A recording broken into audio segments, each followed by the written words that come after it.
My entitled mother demanded I hand over my house to her because my little sister is pregnant and needs it more than me. I'm 31M and have a sister, 28F, who has honestly been the golden child to my mother, but not to my father. For as long as I can remember, my parents divorced when I was a teenager because my mother cheated with an old high school ex-boyfriend and has always been controlling, manipulative, and narcissistic. Sadly, my sister was like her little mini-me. Our mother also seemed to believe she had total authority over me anytime.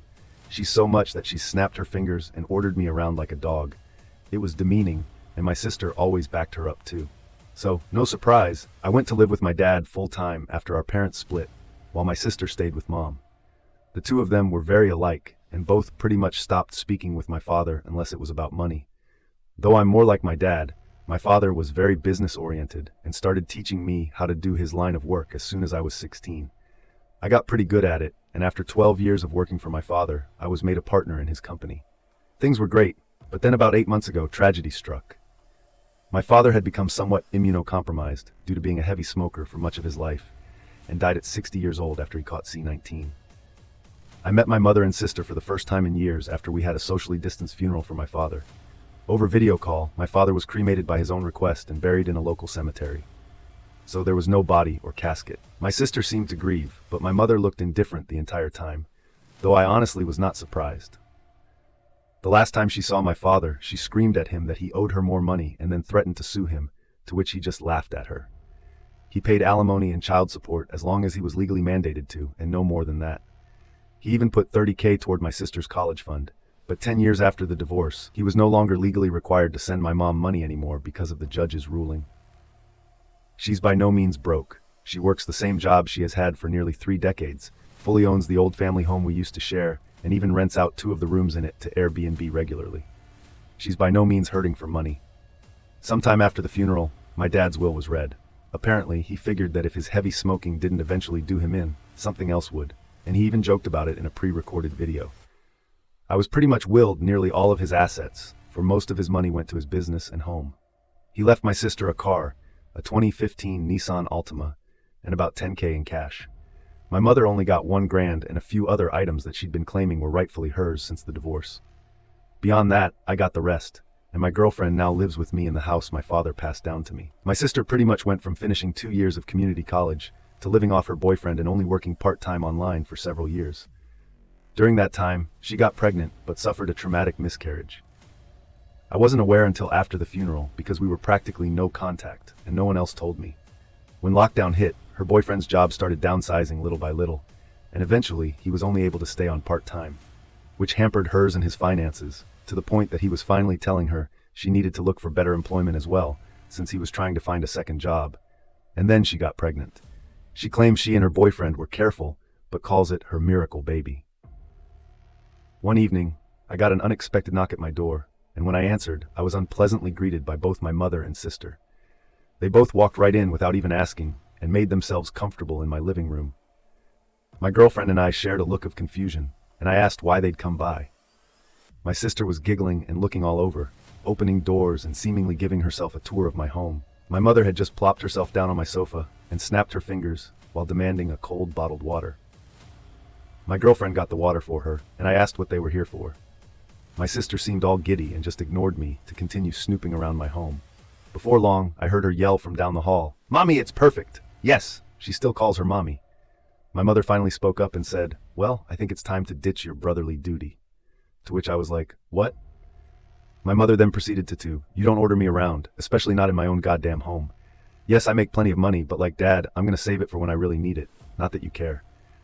My mother started snapping her fingers at me like she used to, and loudly said, "Stop, I am your mother, and you will do as I say because I brought you into this world and I'm the one in charge here.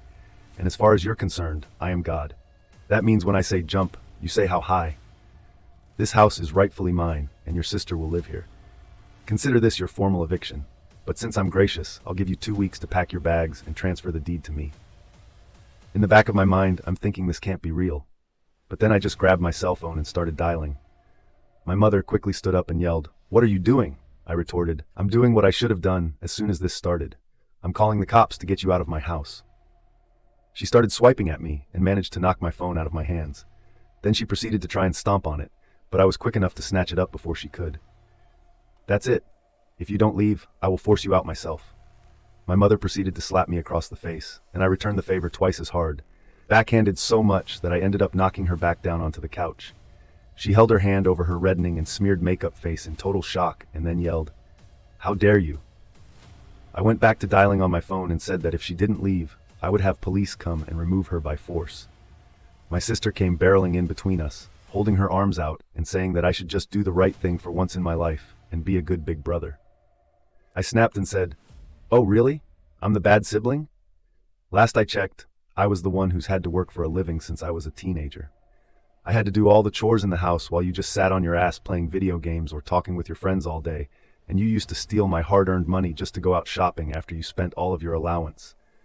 You're a complete mooch and thief, so I don't owe you anything. Now, both of you get out before I decide to dial this last number. My sister started to tear up, crying like a baby, and said, "Mommy, make him stop." My mother began hugging her and kissing her cheeks while giving me a death glare. Then she seemed to think she'd gotten smart and said, "You know, if you do call the police, I can just tell them that you hit me. And who knows, I could maybe say to everyone you wanted to do a lot worse to a poor pregnant girl in need. I don't think that it'd be a very good thing for you." I cut her off with a raised hand and said, "Just stop. If you haven't noticed, my girlfriend over there has had her phone out recording almost this whole time. And that means we have recorded evidence of you assaulting me first and openly stating you'd lie to the police. I don't think that it'd be so good for your reputation at your job or your little Airbnb."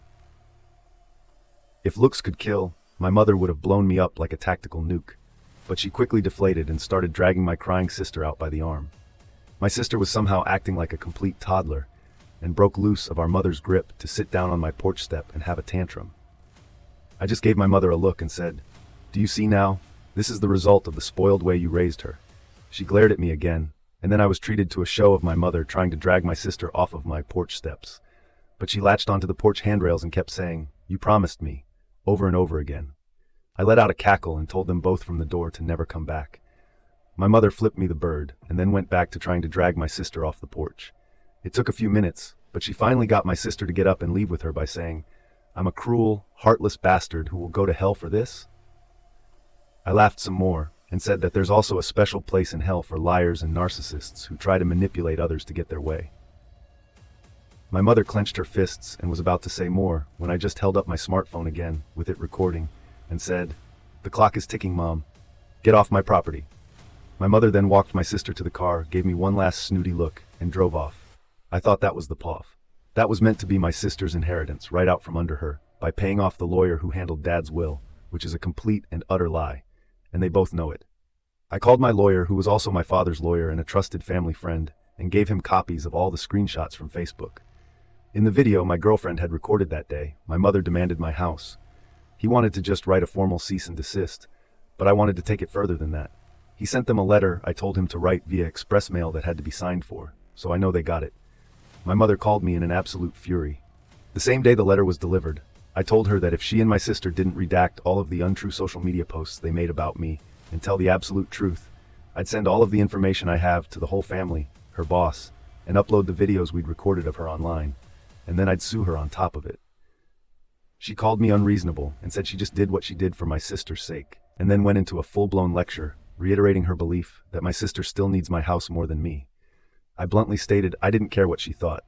If she didn't redact everything and tell the truth, I'd make sure her career would be over. She begrudgingly said, "Fine, you win. Have it your way and keep the house," before hanging up the phone. That very evening, all of the lying posts disappeared from both their profiles. I was unblocked, and my mother gave me and everyone a half-assed apology, claiming she jumped the gun with everything.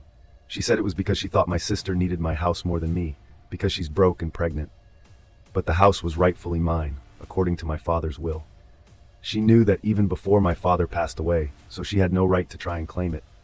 As for my sister, she also apologized, but more or less just parroted everything our mother said, while claiming she just went along with her ideas. Then she blamed what she did all on her mother and her pregnancy hormones. The replies poured in for some time on both my mother and sister's profiles, many furious with them for trying to take my house. I got a lot of messages of sorries and my bads from those who'd previously believed her, but all it really did was show me who was more on her side to begin with, since they were all believing her nonsense so quickly. They were mostly people from her side of the family. Anyway, no one on my father's side believed her at all and openly said so.